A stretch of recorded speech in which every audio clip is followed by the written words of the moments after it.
Assalamualaikum warahmatullahi wabarakatuh. Kembali lagi ke channel kita, channel Malam.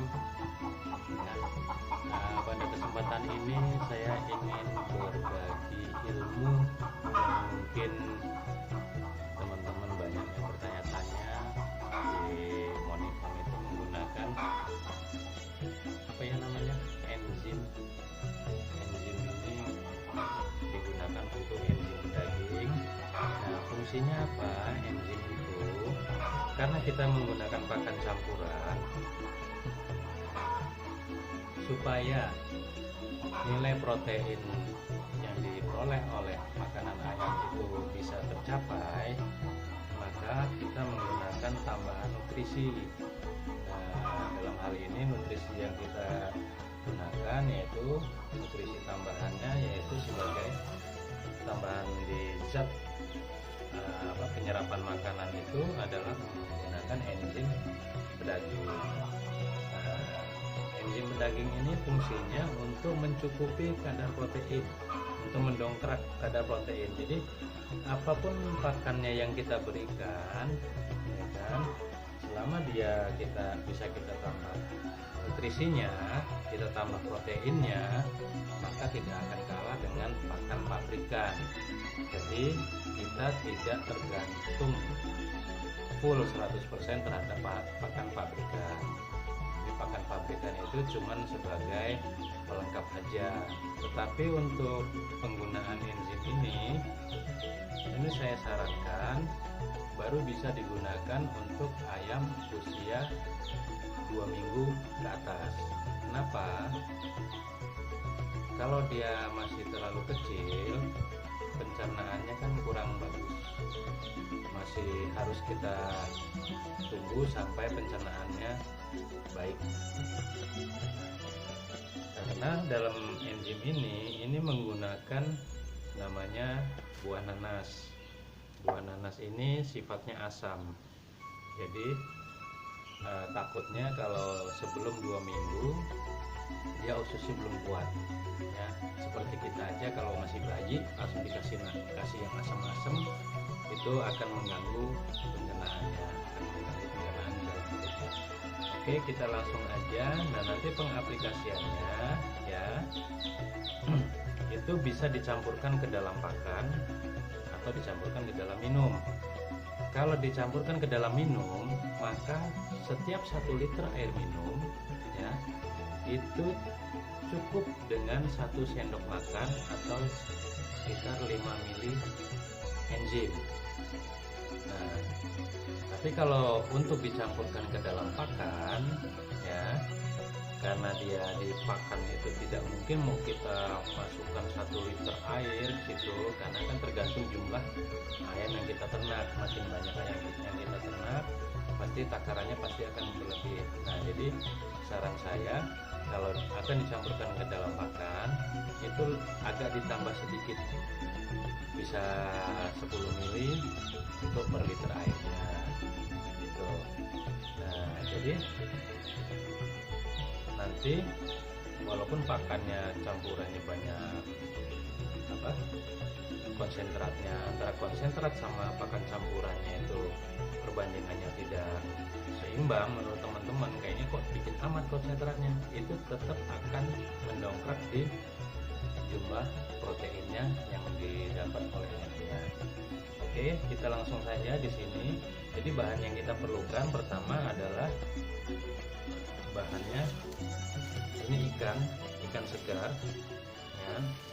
Ini di sini saya tidak menggunakan ikan yang lain, bisa aja pakai ikan yang lain, cuman saya cari ikan yang murah saja, yang banyak terdapat di sekitar kita, yaitu ikan lele.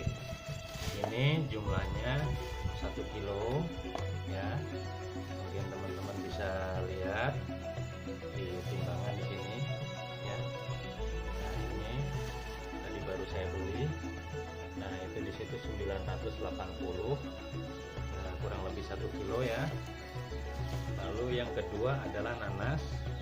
Nanas pun begitu, kurang lebih 1 kilo juga. Nah, di sini ada 940-an, 940 gram. Terus selain nanas ada namanya gula aren. Nah, di sini saya menggunakan gula aren. Ya, gula arennya kebetulan ada sekilo lebih dikit, sekilo 1022 gram. Nah, untuk gula ya, teman-teman boleh menggunakan gula merah, ya, gula merah biasa. Cuman di sini saya terbiasa menggunakan gula aren. Kenapa? Kalau gula merah yang biasa itu kadang di pembuat gulanya itu kadang menambahkan campuran obat supaya dia cepat keras dan supaya dia lebih awet tahan lama. Tapi beda dengan gula aren. Kalau gula aren dia tidak menggunakan obat. Kalau dia menggunakan obat maka dia tidak akan menjadi gula nilainya itu. Tuh, makanya saya cenderung menggunakan gula aren. Kalau menggunakan gula biasa, gula merah biasa, dia larutnya akan lama. Maka pada saat pembuatan enzim, teman-teman saya sarankan untuk diiris-iris dulu gulanya. Tapi kalau pakai gula aren itu tidak perlu diiris-iris, langsung aja ditaruh, nanti dia akan cair sendiri karena dia tidak menggunakan pengawet. Oke, langsung saja di sini kita langsung ke tutorialnya ya. Nah, ini saya singkirkan dulu alatnya. Oh ya, satu lagi yang perlu teman-teman siapkan yaitu wadah. Nah, ini wadah untuk apa? Wadah untuk fermentasi. Wadah untuk fermentasi, gunakan yang kira-kira wadah yang cukup untuk menampung semua bahan ini dan memudahkan kita saat mengaduknya. Karena nanti setiap 2 atau 3 hari sekali itu kita aduk ya, supaya tercampur merata. Dan kedua, kalau tempatnya lebar ya, maka kita lebih mudah untuk mengaduknya. Oke, langsung saja. Pertama kita belah dulu nanasnya ya, kita potong-potong. Ini tidak perlu dikupas, saya terbiasa seperti ini ya, langsung saja.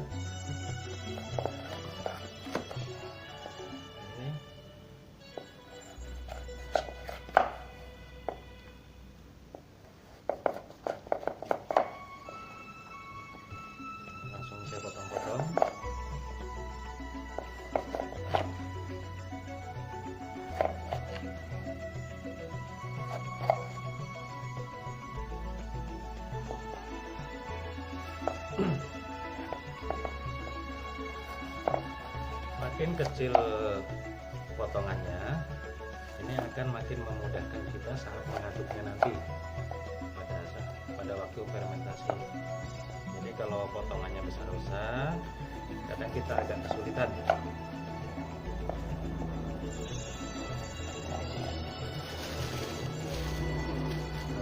Ikannya masih bergerak, artinya ikannya masih segar. Untuk ikan itu boleh memakai ikan apa aja ya teman-teman ya. Nah, boleh ikan laut, boleh ikan air tawar, boleh yang lainnya. Pengalaman saya kalau menggunakan ikan lele ya, pertama dia murah, yang kedua nanti saat terakhir fermentasi itu hancur semua sampai tulang-tulangnya hilang. Jadi yang sisa tinggal kulit nanas ini. Itu pengalaman saya.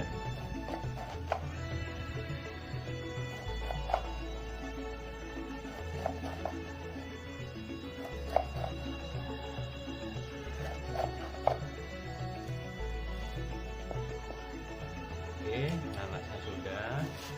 Nah, sekarang kita campurkan dalam wadah ya. Yang pertama ikan lelenya.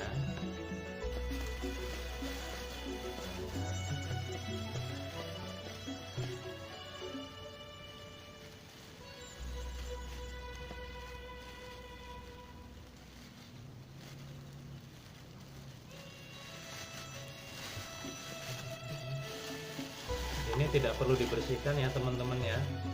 Nah, saya tadi ngomong sama penjualnya, Mas minta ikannya sekilo, dibersihin Mas, nggak usah dimatiin aja. Maksudnya dimatiin matiin itu ya biar ikannya dalam kondisi mati, tidak dalam kondisi hidup. Nah, setelah ikan ini saya masukkan gula aren yang sudah saya beli tadi ya. Nah, ini ciri khasnya teman-teman, ini gula aren ini saya simpan sudah kurang lebih hampir ada sekitar 2 bulan mungkin. Nah, dia seperti ini menandakan bahwa dia tidak menggunakan pengawet. Ada gula yang menggunakan pengawet masih sudah 2 bulan, udah disimpan lama, dia tetap keras, tidak kelihatan basah begini. Nah, ini taruh saja gulanya.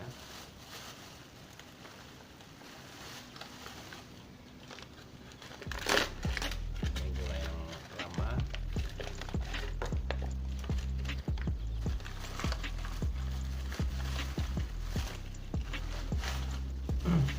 Nah, tadi karena sisa kurang ya, maka saya menggunakan beli tambahan lagi gula arennya.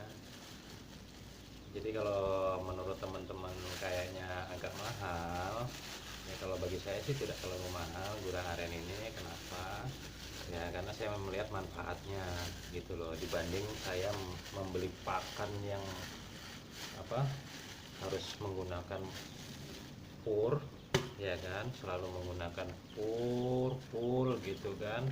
Ini saya merasakan bahwa saya lebih hemat kalau saya menggunakan ini. Nah, dan ini digunakan dalam jangka waktu yang lama. Kenapa lama? Dia tidak ada expirednya. Nah, ikannya sudah ya kan, gulanya sudah, selanjutnya kita masukin nanasnya.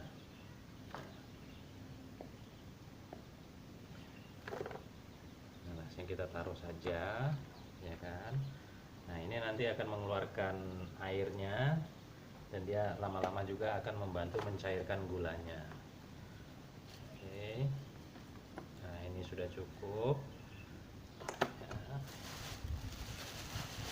Cukup. Nah, terus yang terakhir teman-teman ya. Yang terakhir kita tutup ini. Tidak perlu kita tutup rapat. Cukup kita tutup dengan kain ya, 2 lapis atau 3 lapis, bisa menggunakan tisu ya kan, bisa menggunakan yang lain. Yang jelas dia jangan tertutup rapat supaya tetap ada udara yang bisa keluar masuk, pertama. Yang kedua, kenapa kita tutup ini untuk mencegah timbulnya kotoran dari luar, debu atau lalat yang masuk ke dalam tempat fermentasi kita. Setelah kita tutup, kita ikat di sini menggunakan karet ya. Nah, selanjutnya setiap 2 hari atau 3 hari kita aduk supaya merata, supaya ikannya hancur, tercampur ya kan, dengan gulanya, dengan nanasnya. Nah, ini hasil fermentasi ini bisa mulai kita gunakan paling tidak yang bagus itu 2 minggu. Artinya kalau kita mulai masukkan ayam hari ini, masukkan DOC, 2 minggu ke depan dia sudah mulai mau kita campuri pakannya dengan enzim pedaging ini, kita mulai siapkan di situ. Oke teman-teman, mungkin cukup sekian bagi-bagi ilmu dari saya ya. Ya, ilmu ini bukan murni punya saya juga dapat dari teman-teman juga, dan ini saya bagikan, menurut saya bermanfaat, sudah saya buktikan. Selanjutnya saya juga ingin berbagi kepada teman-teman yang mungkin bisa memanfaatkan ilmu ini. Salam berbagi. Jadi ya pokoknya begitulah ya. Saya nggak biasa ngomong, makanya kadang agak terbata-bata ngomongnya. Jadi mudah-mudahan semuanya bermanfaat untuk teman-teman. Jangan lupa subscribe channel Monifarm, dan kalau ilmu yang didapat ini bermanfaat, silahkan bagikan, silahkan share ke yang lain. Tetapi kalau tidak ada manfaatnya bagi teman-teman, jangan dibagikan, cukup dilewati aja, nggak usah ditonton. Salam peternak cerdas mandiri. Assalamualaikum warahmatullahi wabarakatuh.